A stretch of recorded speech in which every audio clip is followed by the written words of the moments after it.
अस्सलाम वालेकुम students, Sidratul Muntaha here and आज का जो हमारा टॉपिक है वो है relationship between cell function and the cell structure. Mean to say that हमने इस टॉपिक के अंदर स्टडी करना है कि जो सेल हैं जो हमारी बॉडी है वो सेल से मिलकर बनी है। सो जो हमारी बॉडी है उसके जो डिफरेंट सेल्स हैं उनका फंक्शन क्या है और उनके स्ट्रक्चर क्या है उनके बारे में हमने स्टडी करना है in today's topic.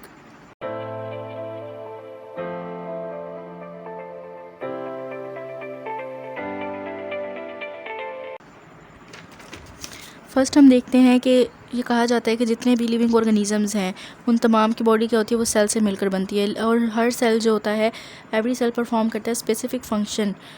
Mean to say that कि हर एक सेल का अपना एक स्पेसिफिक फंक्शन है, एक सेल दूसरे का फंक्शन परफॉर्म नहीं कर सकता, हर सेल अपना स्पेसिफिक फंक्शन परफॉर्म करेगा। और क्या होता है कि ये जो फंक्शंस होते हैं इन फंक्शंस की वजह से क्या होता है कोऑर्डिनेशन हो जाती है।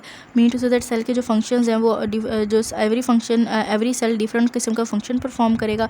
फंक्शन परफॉर्म करते हैं तो जब वो फंक्शन आपस में कंबाइन होते हैं, मतलब हर सेल का फंक्शन को आपस में कंबाइन किया जाता है, तो वो क्या करते हैं एक इंडिविजुअल का पूरा जो होता है एक पूरे इंडिविजुअल को प्रोसेस कर रहा होता है, एक पूरे इंडिविजुअल को कोऑर्डिनेट कर रहा होता है, उसके सिस्टम को रन कर रहा होता है। ठीक है, अगर हम बात करते हैं ह्यूमन बॉडी की तो ह्यूमन बॉडी के अंदर ऑलमोस्ट 200 सेल्स जो होते हैं मौजूद होते हैं। ठीक है, 200 सेल से मिलकर एक ह्यूमन बॉडी बनती है। हमने देखने हैं इसके मेजर के डिफरेंट स्ट्रक्चर और डिफरेंट फंक्शंस देखने के, जो डिफरेंट स्ट्रक्चर है और डिफरेंट फंक्शंस है उनका आपस में क्या रिलेशन है। सबसे पहले हम स्टडी करते हैं अबाउट साइज़ एंड शेप। कि साइज़ एंड शेप भी एक ऐसा पॉइंट है जो कि हमें क्लियर करता है कि डिफरेंशिएशन देता है कि बिटवीन स्ट्रक्चर और फंक्शन के हवाले से कि जो डिफरेंट किस्म के सेल्स हैं वो हर एक सेल जो है वो दूसरे सेल से डिफरेंट होता है और हर एक जो सेल होता है वो अपना स्पेसिफिक फंक्शन जो होता है परफॉर्म करता है, एक सेल दूसरे से डिफरेंट होता है। सबसे पहले हम स्टडी करते हैं अबाउट साइज़ एंड शेप के बारे में। अगर हम साइज़ एंड शेप के अंदर देखते हैं तो सबसे पहले हम स्टडी करेंगे about red blood cells, that is RBCs। RBCs क्या होती हैं? ये RBCs जो होती हैं स्फेरिकल होती हैं और ग्लोबुलर होती हैं इन देयर शेप के अंदर, इनके स्फेरिकल और ग्लोबुलर शेप होती है। RBCs का काम क्या होता है? RBCs का काम होता है कि जो RBCs होती हैं रेड ब्लड सेल्स होते हैं ये हीमोग्लोबिन कंटेन करते हैं, इनके अंदर हीमोग्लोबिन होती है। हीमोग्लोबिन का फंक्शन ये होता है कि इन्होंने जो हमारा ब्लड है ब्लड से ऑक्सीजन लेनी होती है, ये ब्लड से ऑक्सीजन कैरी करते हैं और हमारे डिफरेंट पार्ट्स ऑफ बॉडी के अंदर ऑक्सीजन को सप्लाई कर देते हैं। यानी कि जहाँ हमें ऑक्सीजन की डेफिशिएंसी मौजूद होती है फील होती है तो वहाँ पर जो हीमोग्लोबिन है वो ऑक्सीजन को ट्रांसफ़र करता है हमारे वेरियस पार्ट ऑफ बॉडी के अंदर। नेक्स्ट हम देखते हैं नर्वस टिश्यू या नर्व सेल के बारे में बात करते हैं। कि अगर हम नर्व सेल के बारे में बात करते हैं तो नर्व सेल क्या होता है? ये नर्व सेल्स मिलकर डिफरेंट किस्म के नर्व सेल मिलकर हमारे पास नर्वस सिस्टम बनाते हैं और जो नर्वस सिस्टम होता है ये क्या करता है? नर्वस सिस्टम हमारी पूरी बॉडी को कोऑर्डिनेशन में रखता है। कोऑर्डिनेशन में मीन क्या रखता है? एक दूसरे के साथ रिलेट रखता है। किस तरह से रिलेट करता है? फॉर एग्जाम्पल अगर हम यहाँ पे एग्जाम्पल लेते हैं, एक हॉट कप ऑफ टी है, आपने उसको टच किया है। सो जिस तरह हमने टच किया तो हमें क्या हुआ है, जो हमारे फिंगर के ऊपर रिसेप्टर्स होते हैं, रिसेप्टर्स जो होते हैं वो फील करते हैं कि ये चीज़ गर्म है। सो वहाँ से फ़ौरन जो होता है सिटुमुलस एक्टिव हो जाते हैं। सिटुमुलस एक्टिव होते हैं, वो मैसेज लेते हैं और फिर मैसेज इफेक्टर्स को देते हैं और वो इफेक्टर्स जो होते हैं वो हमारे जो मैसेज है कि जो यानी कि जो चाय गर्म है या जो भी चीज़ है वो मैसेज लेकर कहाँ जाते हैं? हमारे नर्वस सिस्टम के पास जाते हैं। नर्वस सिस्टम जो है हमारे ब्रेन को मैसेज देता है कि ये चीज़ रॉन्ग जा रही है, तो हमें यहाँ से अपना हाथ हटा लेना है। मीन टू से दैट गर्म है। ठीक, जिस तरह हम हॉट कप ऑफ टी को हाथ लगाते हैं तो फ़ौरन हम अपना हाथ हटा लेते हैं। ये सब क्यों होता है? Due to the nervous system की वजह से होता है, क्योंकि जो हमारा नर्वस सिस्टम होता है वो हमारी पूरी बॉडी को आपस में कोऑर्डिनेट रखता है। ये एक एग्जांपल थी नर्वस सिस्टम की, इसकी कोऑर्डिनेशंस की एग्जांपल थी। नेक्स्ट अगर हम देखते हैं कि जो नर्वस सिस्टम होता है ये बहुत ज़्यादा लॉन्गेस्ट सिस्टम होता है और ऑलमोस्ट ये 1 मीटर लॉन्ग होता है नर्वस सिस्टम। नेक्स्ट हम देखते हैं जाइलम सेल्स की बात करते हैं। जाइलम सेल्स क्या होते हैं स्टूडेंट? जाइलम सेल्स जो होते हैं ये ट्यूब लाइक होते हैं। ठीक है, ट्यूब लाइक होते हैं। इनका बेसिक पर्पस क्या होता है? इनका बेसिक पर्पस होता है कंडक्शन करना, वाटर की कंडक्शन करना और वाटर एंड साल्ट की कंडक्शन करना फ्रॉम सोइल से। मीन टू से दैट कि जो सोइल होती है सोइल के अंदर काफ़ी ज़्यादा नीचे जाकर जो होता है वाटर मौजूद होता है। सो जो जाइलम सेल्स होते हैं इनका काम ये होता है कि उस वाटर को इन्होंने अपहोल्ड करना है, ऊपर लेकर आना है from roots to different parts of plants के पास, उसको आगे ट्रांसफ़र करना। ये जाइलम सेल्स का फंक्शन होता है। जाइलम सेल्स जो होते हैं ये ट्यूब लाइक होते हैं।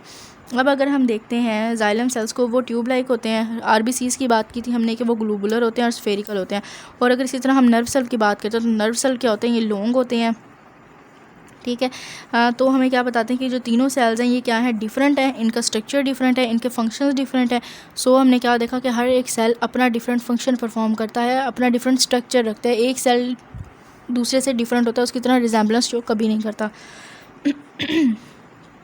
ठीक, ये हमारे पास फर्स्ट पॉइंट था साइज़ एंड शेप, जिसने हमें शो किया कि एवरी सेल जो होता है वो डिफरेंट होता है फ्रॉम अदर सेल से एंड कंटेन करता है its own function and structure.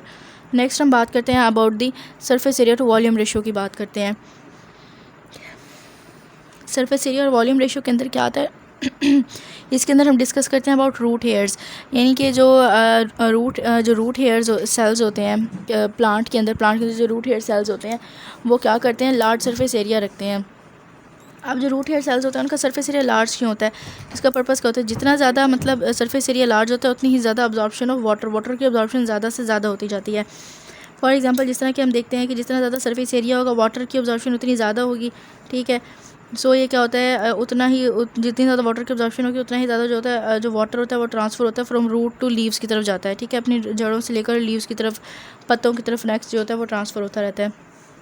सो हमने क्या देखा, जितना ज़्यादा सरफेस एरिया होगा वाटर की अब्जॉर्प्शन भी उतनी ही ज़्यादा होगी। ये सेकंड पॉइंट था surface area to volume ratio. Next हम देखते हैं presence and absence of organelles. Organelles के अकॉर्डिंग बात करते हैं। अब ऑर्गेनेलीज़ का जो है क्या पॉइंट ऑफ व्यू है यहाँ पे। अब हम देखते हैं कि जो यानी कि प्रेजेंस देखते हैं कि कौन से ऐसे एनिमल्स हैं, कौन से ऐसे ऑर्गेनिजम्स हैं जिनके अंदर ऑर्गेनेलीज़ होती हैं और जिनके अंदर ऑर्गेनेलीज़ नहीं होती है, कौन सी ऑर्गेनेलीज़ डबल मेम्ब्रेनस होती हैं या सिंगल मेम्ब्रेनस होती हैं। ये देखा गया कि वो ऑर्गेनिजम्स जो कि सिक्रीशन परफॉर्म करते हैं, यानी कि सिक्रीशन के अंदर हेल्प करते हैं, वो डबल मेम्ब्रेनस ऑर्गेनेली कंटेन करते हैं, ठीक है। क्योंकि ये याद रखना कि कौन सी ऑर्गेनेली के अंदर कौन सी ऑर्गेनेली डबल मेम्ब्रेन है और कौन सी सिंगल मेम्ब्रेन है थोड़ा डिफिकल्ट है। सो इसको इस तरह से समराइज़ किया गया कि ऐसे ऑर्गेनिजम्स जो कि हेल्पफुल होते हैं सिक्रीशंस के अंदर, सेल के सिक्रीशंस परफॉर्म करते हैं, तो वो क्या होते हैं, डबल मेम्ब्रेनस ऑर्गेनेली कहलाते हैं। फॉर एग्जांपल जिस तरह से हम बात करते हैं रफ एंडोप्लाज्मिक रेटिकुलम की and the Golgi apparatus, these two are organelles which perform करते हैं secretion in their cells and then transport them next, और उनको फिर आगे ट्रांसपोर्ट करते हैं हम सिक्रीशंस को, ठीक है। ये गोल्जी apparatus और रफ एंडोप्लाज्मिक रेटिकुलम थी जो कि डबल मेम्ब्रेनस होती हैं और ये परफॉर्म करते हैं सिक्रीशन। नेक्स्ट हम बात करते हैं प्रोकैरियोट्स की। ये तो हमने बात की थी अकॉर्डिंग टू यूकैरियोट्स, बट अगर हम प्रोकैरियोट्स की बात करते हैं तो प्रोकैरियोट्स के अंदर ऑर्गेनेलीज नहीं होती बिकॉज उनकी कोई मेम्ब्रेन नहीं होती। But ribosome is the only organelle which has no membrane, जो कोई मेम्ब्रेन नहीं रखता। सो जो राइबोसोम्स होते हैं वो बोथ के अंदर प्रेजेंट होते हैं, दैट अदर इज़ प्रोकैरियोट्स और द यूकैरियोट्स, ठीक है। दोनों के अंदर क्या होते हैं वो प्रेजेंट होते हैं। अगर हम बात करते हैं प्लांट सेल्स की तो प्लांट सेल्स के अंदर भी डिफरेंट किस्म के ऑर्गेनेलीज प्रेजेंट होती हैं। फॉर एग्जांपल जिस तरह कि हम बात करते हैं क्लोरोप्लास्ट इसके अंदर मौजूद होता है, ये फोटोसिंथेसिस परफॉर्म कर रहे होते हैं, ठीक है, फोटोसिंथेसिस परफॉर्म कर रहे होते हैं। और क्या होता है इसके अंदर प्लास्टिड्स मौजूद होते हैं। प्लास्टिड जो होते हैं वो हेल्पफुल होते हैं इन द प्लांट सेल के अंदर, फोटोसिंथेसिस के अंदर और द क्लोरोप्लास्ट के अंदर हेल्पफुल होते हैं, ठीक स्टूडेंट्स। ये इसकी तीन क्या थी, तीन ऐसे पॉइंट्स थे size and shape, surface area to volume ratio and the presence और एब्सेंस ऑफ ऑर्गेनेलीज। ये तीन ऐसे पॉइंट्स थे जो कि हमें शो कराते हैं कि हर एक सेल जो होता है उसका एक अपना फंक्शन होता है, उसका अपना एक अलग स्ट्रक्चर होता है। कोई भी सेल दूसरे से रिजेंबलेंस नहीं रखता, हर एक सेल जो होता है वो एक अलग दूसरे से क्या होता है डिफरेंस होता है, दूसरे से डिफरेंट रखता है, दूसरे से डिफरेंट होता है, ठीक है स्टूडेंट्स। नेक्स्ट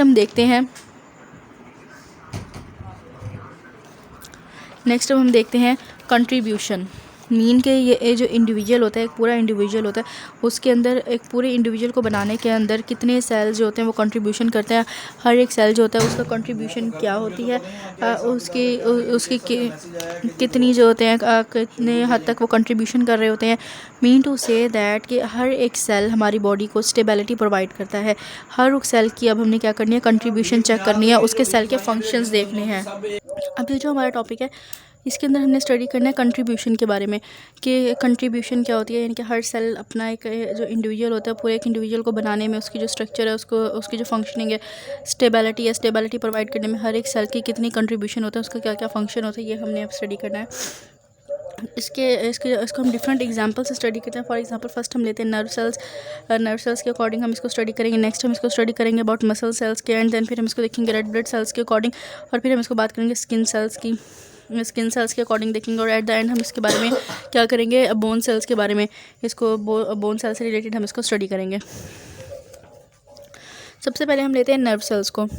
अगर हम नर्व सेल्स को देखें तो नर्व सेल्स जो होते हैं ये लॉन्गेस्ट सेल होते हैं इन आवर बॉडी। हमारी बॉडी के अंदर क्या होता है, लॉन्गेस्ट सेल होते हैं, ऑलमोस्ट ये 1 मीटर लॉन्ग होते हैं।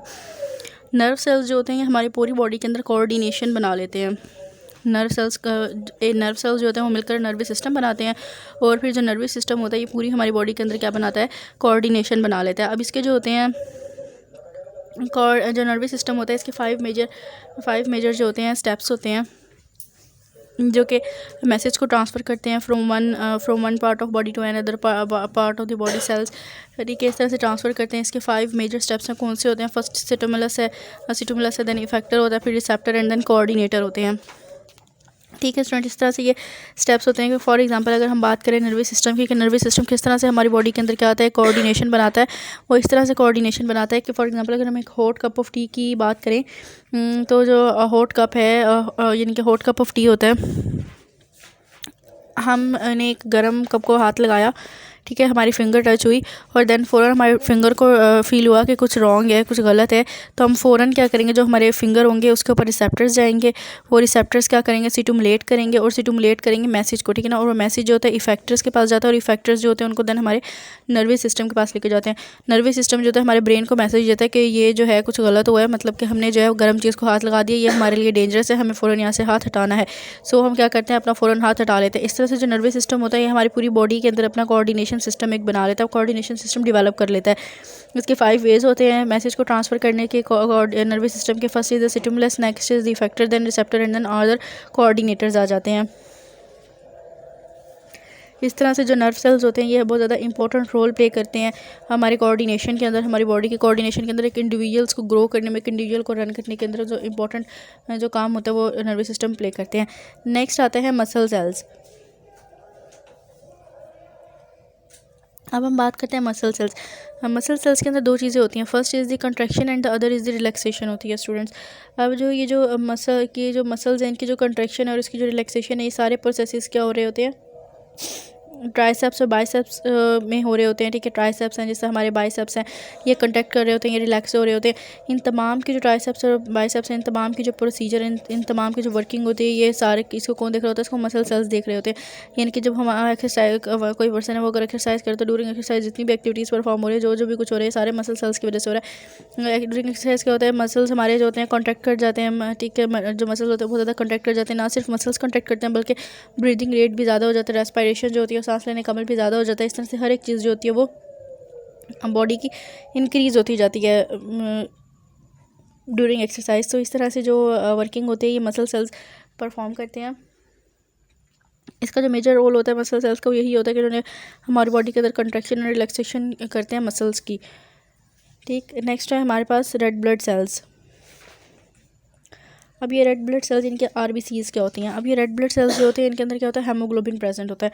ये हेमोग्लोबिन क्या करता है, ये हेमोग्लोबिन जो होता है ब्लड, हमारे बॉडी के ब्लड के अंदर से ऑक्सीजन कैरी करता है और उसको डिफरेंट पार्ट्स ऑफ बॉडी के अंदर नेक्स्ट क्या करता है, उसको सप्लाई कर देता है। ठीक, अब देखा ये जाता है कि अगर हमारी बॉडी है, ठीक है, ह्यूमंस की बॉडी, अगर हमारी बॉडी के अंदर आरबीसीज़ कम हो जाएंगे, उनकी तादाद क्या हो जाएगी, डिक्रीज़ हो जाएगी। सो क्या होगा, ऑक्सीजन भी क्या हो जाती है, कम हो जाती है।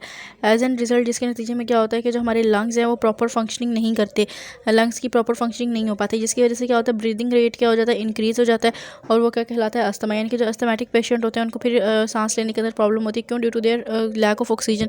जब ऑक्सीजन की कमी हो जाती है, ऑक्सीजन सफिशिएंट अमाउंट के अंदर प्रेजेंट नहीं होता या प्रोवाइड नहीं हो रहा होता, तब जो पेशेंट्स होते हैं उनके अंदर सांस लेने का इशू जो होता है वो बढ़ता चला जाता है इस तरह से। नेक्स्ट हम देखते हैं कि एक होते हैं वाइट ब्लड सेल्स। ठीक है, वाइट ब्लड सेल्स क्या होते हैं, वाइट ब्लड सेल्स जो होते हैं ये हमारे इम्यून सिस्टम को रन कर रहे होते हैं, हमारा इम्यून सिस्टम देख रहे होते हैं, ये हमारे डिफेंस सिस्टम को देख रहे होते हैं। मीन टू से दैट क्या होता है कि अगर कोई भी फॉरेन पार्टिकल है, फॉरेन एजेंट है, हमारी बॉडी के अंदर इंटर हुआ है और वो हमारी बॉडी के अंदर, हमारी बॉडी के लिए डेंजरस है, हमारी बॉडी को हार्म पहुँचा रहा है, सो उसके यानी कि जो एंटीजन्स हैं उसके फ़ौरन जो उस इन्वेडर के अगेंस्ट जो होता है क्या होता है, फ़ौरन से एंटीबॉडीज़ प्रोड्यूस होना शुरू हो जाती हैं। ठीक है, जब एंटीबॉडीज़ जो होती हैं उसको अंदर प्रोड्यूस होना शुरू हो जाती हैं, तब क्या होता है, एंटीबॉडीज़ प्रोड्यूस होना शुरू हो जाती है और वो जो इन्वेडर होता है वो किल हो जाता है। सो जो हमारा वाइट ब्लड सेल्स हैं उसका फंक्शन क्या होता है, वो डिफेंस सिस्टम को रन कर रहा होता है। मीन टू से दैट हमारे डिफेंस कर रहा होता है। कोई भी अगर फॉरेन एजेंट आ रहा है, कोई डेंजरस है हमारे लिए, तो उसके अगेंस्ट हमारे लिए जो है हमें प्रोटेक्शन प्रोवाइड करते हैं हमारी वाइट ब्लड सेल्स। इसी तरह से प्लेटलेट्स की बात करते हैं कि प्लेटलेट्स जो होते हैं वो प्रिवेंट करते हैं ब्लड क्लोटिंग से। इनका मेजर फंक्शन क्या होता है, यानी कि जो खून होता है, ब्लड होता है, उसको जमने से रोकती हैं ये जो प्लेटलेट्स होती हैं।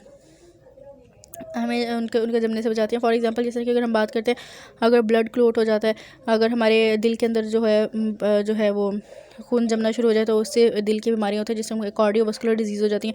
अगर हम ब्रेन की बात करते हैं, ब्रेन के अंदर ब्लड जमना शुरू हो जाता है, इससे भी जो होते हैं ट्यूमर्स बन जाता है, ट्यूमर्स प्रोड्यूस होते हैं, बहुत सी इनकी डिजीज़ होती हैं। सो जो प्लेटलेट्स होती हैं वो भी जो होते हैं वेरी सिग्निफिकेंट रोल प्ले करती हैं हमारी बॉडी के अंदर। ब्लड क्लोटिंग से हमें प्रिवेंट करती हैं।